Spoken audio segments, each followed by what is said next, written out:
whether it snaps to the grid or not. So remember when I was trying to slide around that WAV file that one day? Like, I click that X, it takes me back to here. And I click this file and I can slide it around if I want.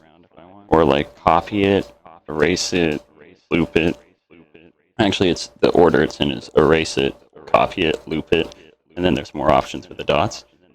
But anyways, snap to grid means like when you slide it around, it's going to snap it to certain spots. If you turn that off, you can put it anywhere you need to, so that's really helpful.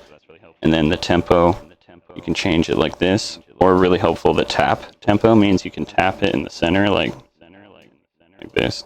I'm just tapping that area. If I tap it slowly, I'll do it like that. And then it changes it or whatever. It's signature 4/4. That's like some beat stuff. You probably don't ever need to change that. You don't really need to change anything else on here except for the count in right here.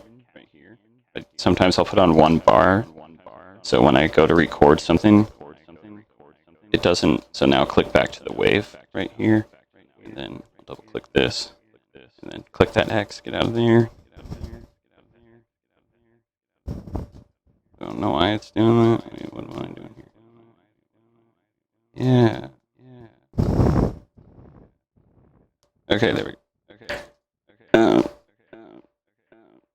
So, without the count in on, when I press record, it will just start recording immediately. You might not be ready, so with the count in on, if I press record, it says 3, 4, and now it's recording, motherfucker. But before that, when I press it, it's not recording. See? 3, 4.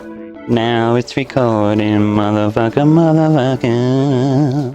Hopefully that helps. The little headphones over there is whether or not you're monitoring yourself. So if I click that, we'll stop monitoring, and then you won't be able to hear me talking anymore, probably, because it'll be like, hello. What? I'm back. Okay. All right, there you go, buddy.